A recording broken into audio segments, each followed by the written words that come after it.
Why exactly do you like to play Dota? Why exactly do you like it? Let's get some for the obvious reasons. We love Dota because it's engaging. It's something that captures our attention. We can just queue into a game and suddenly we have something to do and we're fully there and we're attended. Why is that? That's so strange. Like you're tipping keys on the keyboard and you're moving your right hand with a mouse. And what exactly is it you're doing?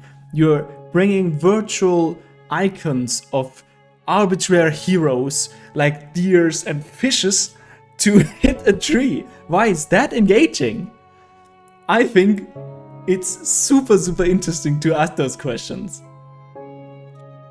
My attempt is going to be to organize that a little bit in a mythical and almost religious experience.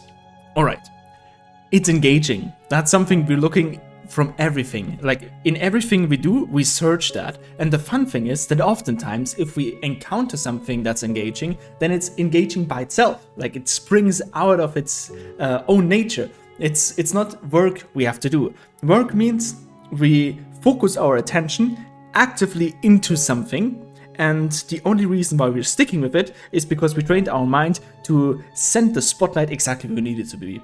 But things like Dota and other things, it could be music or movies or whatever, they have it within them.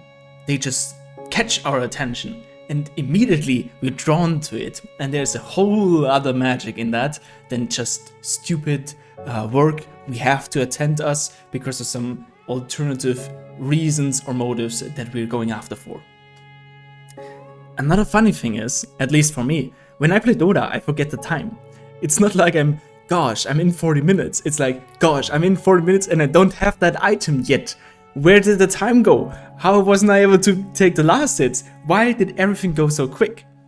Forgetting the time is a super fascinating thing, because if we try to be mystical about that, we could argue that forgetting the time is pretty much the same as forgetting that you're mortal, because forgetting the time simply means that you don't think about the end or the extent of your existence at all. And this blissful ignorance of being totally engaged with something, that's just where life actually is. So to me, it seems there's a spark of immortality in actions that could be dance or music or sports, anything where we forget time, where we're just absolutely here in the presence. Another thing is that we can develop the endless learning hero, the person that's constantly expanding their field of view and their wisdom and their knowledge of something. The satisfying feeling that we get if we are closely paying attention to something and we're getting something out of it. We're developing, we're saying, dude, look at me 10 games before. That's so stupid that I made that mistake. Dude, look at me, like 5 years past, I was a crusader and now look where I am.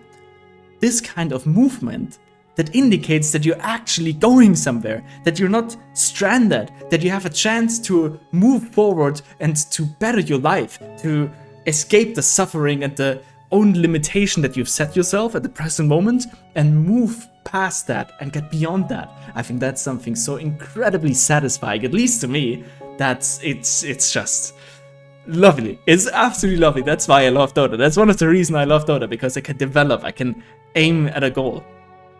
The endless learning hero, I put hero there, not in the sense of I'm playing Invoker right now, that's the hero I'm learning, more in the sense of the typical hero story is that you have your room of order, you have your city or whatever where you have your walls around and you feel safe, everything is fine, but then suddenly a dragon appears. In the mythological stories, that's always what happens. There's a danger, there's a sense of chaos and something that needs to be defeated. And a brave person is the one who steps out of the realm of his own order and the things he can control. He gets into the unknown and he slays the dragon, and then usually he cuts down the dragon in little pieces and puts on the dragon's skin and the dragon's scale as armor and proudly brings it back into his little realm of order, usually in a city or in the place where a family lives or whatever. So in this mythological story, there's everything that's needed to explain some of the key motivations that all of us have inside.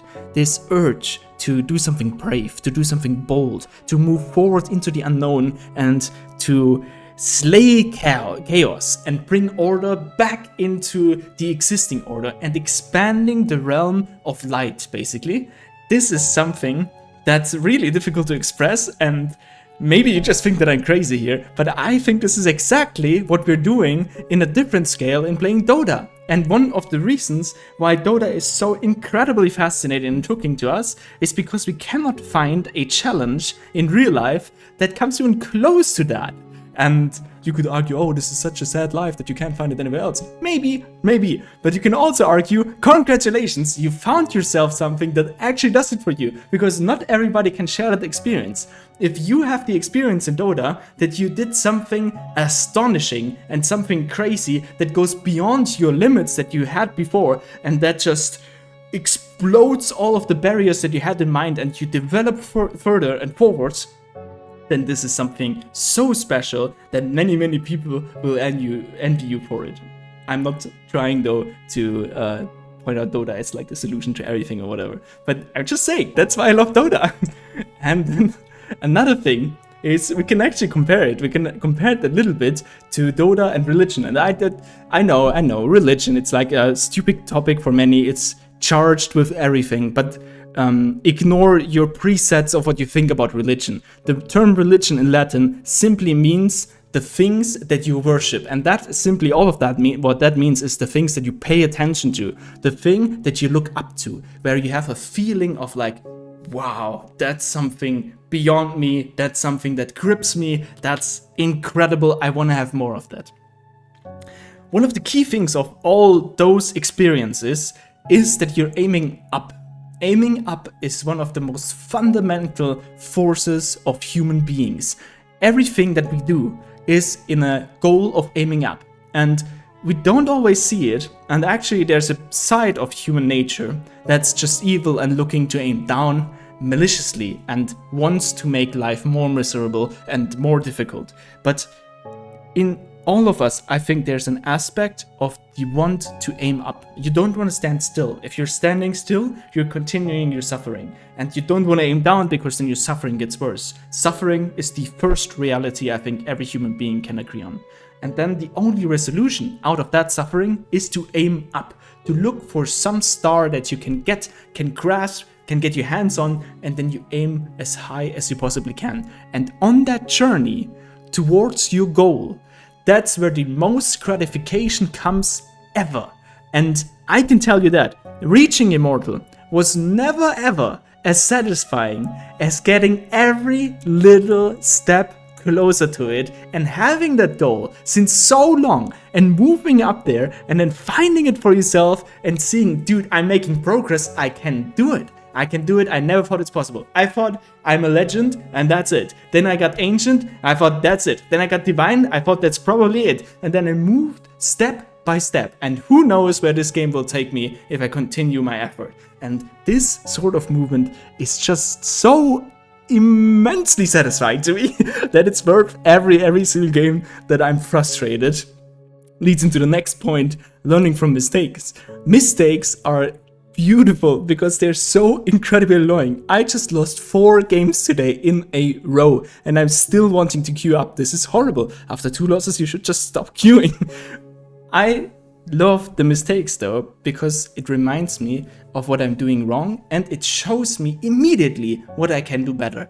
And instantly I'm set again on a stage where I can improve, where I can get into the unknown, where I can push myself to the limit. So having the ability to make mistakes is just beautiful. If we both start a game and I say, okay, we're going to play a game. You start. And then I'm just sitting there. And you're like, what? What do you mean you start? First of all, we need some rules. Like, what are we even playing? And if you don't have any rules, you can do everything. If you can't do everything, then nothing matters. So basically, you can't do any mistakes. Not having mistakes in a game is horrible. It's just saddening. It's like you don't want to be part of a game like that. So mistakes, actually, if they're able to happen, then the game becomes better and better. And I think Dota is one of the most difficult games, if not the most difficult game out there. So you're prone to make mistakes, enjoy it, be happy to be a fool in order to learn. Don't be afraid of it. And this is just like this mental step that you have to get over in order to recover from your mistakes, from horrible losing streaks that aren't even your fault apparently. That's just another key thing that I think translates to so many areas in real life that makes Dota extremely lovable, and I can just relate to that. I can absolutely relate to that in so many aspects. I don't know how to say that other way. Admiring the present, we had it before. The ability to just get involved in Dota in such a depth and in such a meaningful way seems absolutely staggering to me. It's just unbelievable how much of my mind can be consumed at the same time and can be yet so vividly looking forward to explore details and all of the crazy things that go with it, all of the lore in the game, the combinations, the farming patterns, the item that you buy, the power spikes, the communication with random teammates you've never seen before in your life. There's so many things, so my mind is just overflowing every single time and it consumes all of it. And this state of consumption actually is such a bliss. It's such a beautiful thing. This positive stress that's released in the game just helps me to clean my system, get off my nerves, be more relaxed afterwards. And yeah, those are a couple of reasons why I think Dota is an incredible, crazy game. Another ones are that you can reflect on yourself. We had that before with the mistakes. You can reflect, like you realize that you exist in some weird sense. In some super, super weird sense. But you realize, oh, I did a mistake there. And hopefully you realize that. If you're saying, oh, your teammates are teammates, then maybe you realize that you think that your teammates are a problem, and that might be a mistake. So in any case, I think people get a higher sense of self by realizing them in action, by seeing themselves actively doing something, succeeding and losing. And I think this taking part in something is extremely helpful to get a great understanding of who you are, why you do what you do, what kind of motives you have. If you just sit on your bed for a couple of hours and reflect about that, it's amazing what it did to me.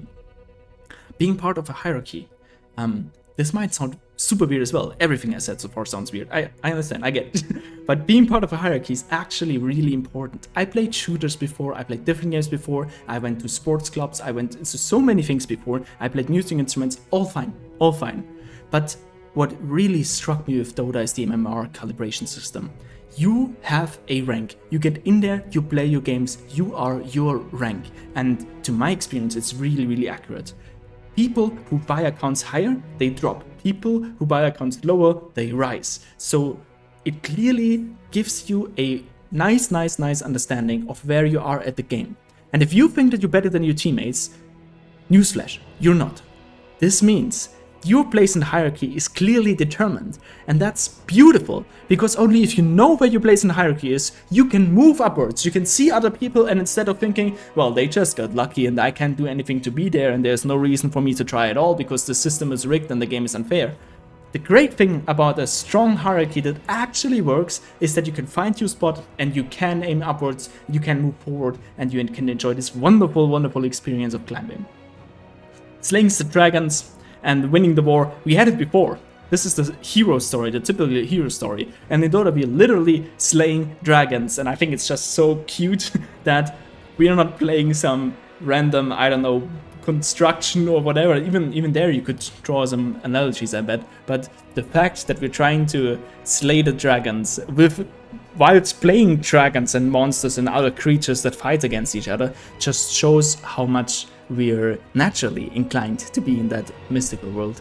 And I think through those eyes, for example with Harry Potter, Lord of the Rings, Narnia especially, to me, those eyes, if you understand the mystical stories in a sense that enables it to translate it into your own personal real life, I think then you have a great advantage. And I completely find myself again in those stories as those characters, as the heroes, and it relates to my life. Winning the war, winning the mental war, winning the physical war. Dota is exhausting. Winning the war of managing it with everything else you do. School, study, work, whatever you do, there's just so many components that start to be of relevance as soon as you start a game like Dota. Things you can ignore, you can't ignore, things you can get rid of to make time, things you have to take your time for. Suddenly, as soon as you're active, you're taking part in a huge war about your time, about your values, about everything that you add. And I think in this distress, humans shine the most. I think, to put it religiously, the beauty of God's creation is shown the greatest by seeing humans in distress, aiming upwards and getting out of it. And this is as crazy and as true, actually, as I can describe it, of why I think Dota is not a waste of time, but it's actually a really, really good game.